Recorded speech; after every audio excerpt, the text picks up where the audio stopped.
السلام علیکم ورحمۃ اللہ وبرکاتہ نحمدہ ونصلی علی رسولہ الکریم اما بعد فاعوذ باللہ من الشیطان الرجیم بسم اللہ الرحمن الرحیم۔ مجھے اللہ کی ذات سے امید ہے آپ سب میرے تمام ویورز اور تمام دوست، تمام احباب، تمام بزرگ، تمام اقارب انشاءاللہ خیریت سے ہوں گے، ٹھیک ہوں گے۔ اللہ خیر سے رکھے، اللہ اچھا رکھے، آمین ثم آمین۔ ایک بہت زیادہ سوالات کے اعتبار سے اور بہت اہم حالات کے عین مطابق جو ہے وہ عمل ہے، ٹھیک ہے، اور اس مبارک مہینے ماہ ربیع الاول کے اعتبار سے اس کو کہتے ہیں دور کو حاضر کرنا۔ اب دور کوئی بھی ہو، اب ایک آپ کی بیگم صاحبہ ہیں، وہ ناراض ہو گئیں، وہ چلی گئیں، آ نہیں رہی، تو اول تو یہ کہ اپنی حرکتوں پہ غور کریں، آپ نے کیوں اتنا تنگ کیا عورت ذات کو، کیوں اتنا دکھ دیا، درد دیا کہ وہ بیچاری اپنا گھر بار چھوڑ کے ماں کے گھر چلی گئی۔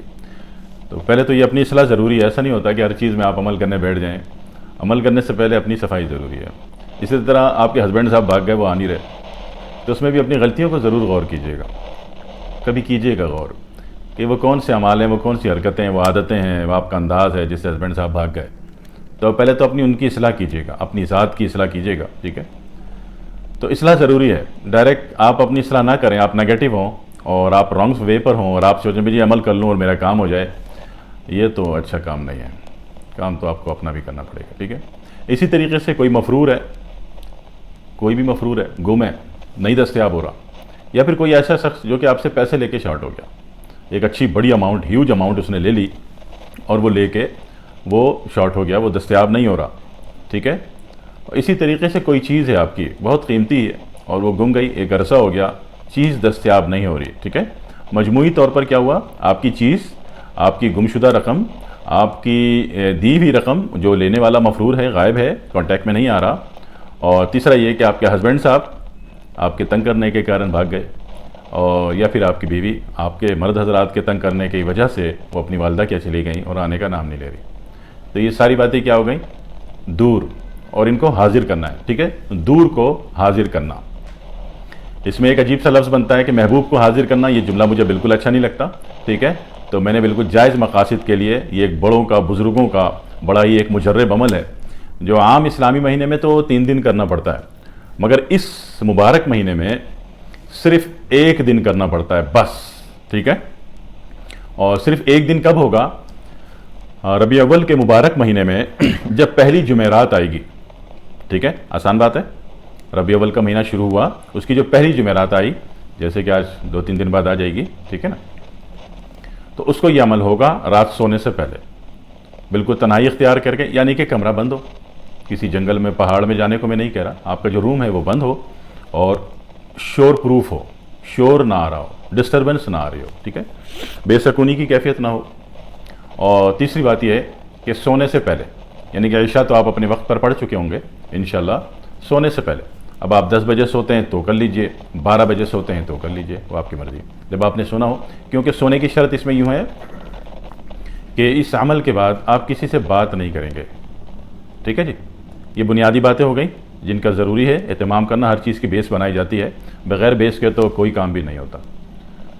تو اس بیس کے بنانے کے بعد، اس اہتمام کے بعد آپ نے کرنا کیا ہے، صرف 1 دفعہ سورہ یاسین پڑھنی ہے بس، اور اس یاسین پڑھنے میں جو 7 مبین آئیں گے، ہر مبین کے بعد صرف 313 مرتبہ اللہ رب العزت کا ایک نام پڑھنا ہے، یا معیدو، ٹھیک ہے، یا معیدو، یا الف زبر یا، میم پیش منہ، عین یا زیر عی، دال پیش دو، یا معیدو، بس آپ نے سورہ یاسین پڑھی، جب مبین آ گیا، مبین والی آیت پوری ہوئی، آپ نے 313 مرتبہ یا معیدو، پھر آگے سے شروع ہو گئے، دوبارہ پیچھے سے ریورس نہیں لینا ہے، ٹھیک ہے، آگے سے شروع ہو جائیں، پھر دوسرا مبین آ گیا، اس کے بعد یا معیدو 313 مرتبہ، پھر آگے سے پڑھنا شروع کر دیں، پھر مبین آ گیا، پھر 313 مرتبہ یا معیدو، بس اس سے آسان کام کیا ہوگا، ٹھیک ہے، نہ ریورس لینا ہے، نہ ریوائز کرنا ہے، نہ تکرار کرنی ہے، آسان سا کام، ہر مبین کے بعد 313 مرتبہ یا معیدو پڑھ لیا آپ نے۔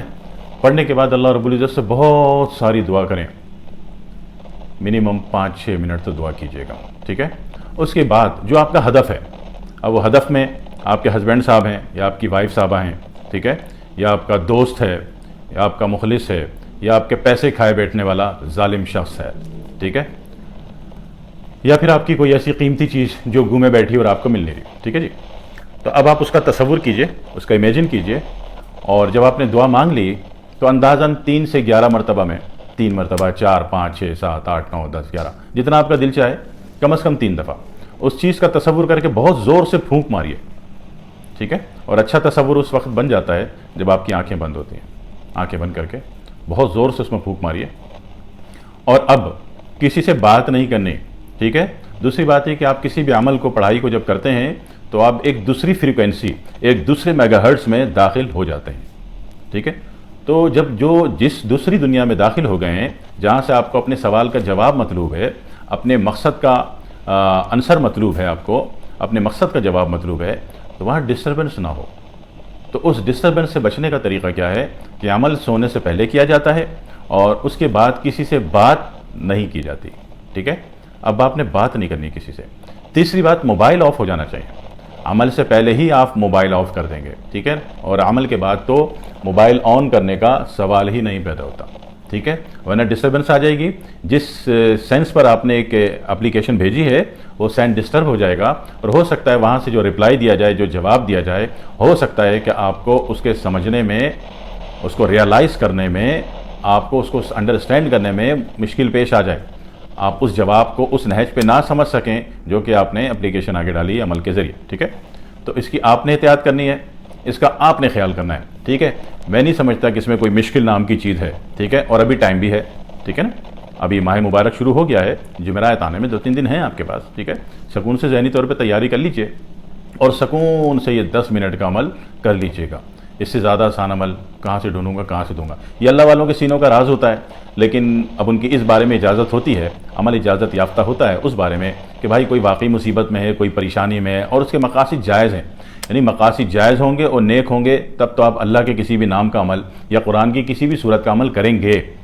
نقصان کوئی نہیں ہوگا. اللہ صرف فائدہ دے گا انشاءاللہ. لیکن اگر آپ نے اللہ کے نام لے کر اور قرآن کی کوئی آیت پڑھ کے یا سورت پڑھ کے کوئی غلط مقصد سے، کوئی ناجائز مقصد سے کوئی عمل کیا، تو باوجود یہ کہ عمل اجازت یافتہ تھا لیکن کرنے والے کا نقصان ہو جائے گا. ٹھیک ہے. نقصان ہونے میں ہو سکتا ہے کہ ذہنی طور پر آپ پرابلم میں آ جائے. تو لہٰذا ناجائز نہیں کرنا ہے، اللیگل نہیں کرنا ہے. ٹھیک ہے. لیگل وے پر ہیں آپ، رائٹ وے پر ہیں، آپ کا رائٹ بنتا ہے، آپ جائز ہیں، آپ حق پر ہیں تو ضرور کر لیجئے. پھر اس کی اجازت ہوتی ہے، کیونکہ اجازت انہی الفاظ میں ہوتی ہے، اور یہ بزرگوں کی محنت کا، ان کے سلسلے، ان کے سینے کا چلا ہوا ہوتا ہے. اس کا آپ صرف جائز کریں گے، ناجائز کبھی نہیں. ٹھیک ہے جی. ماضی کی ویڈیوز کی طرح امید ہے انشاءاللہ اللہ رب العزت نے چاہا تو یہ ویڈیو بہت اہم ترین ہے.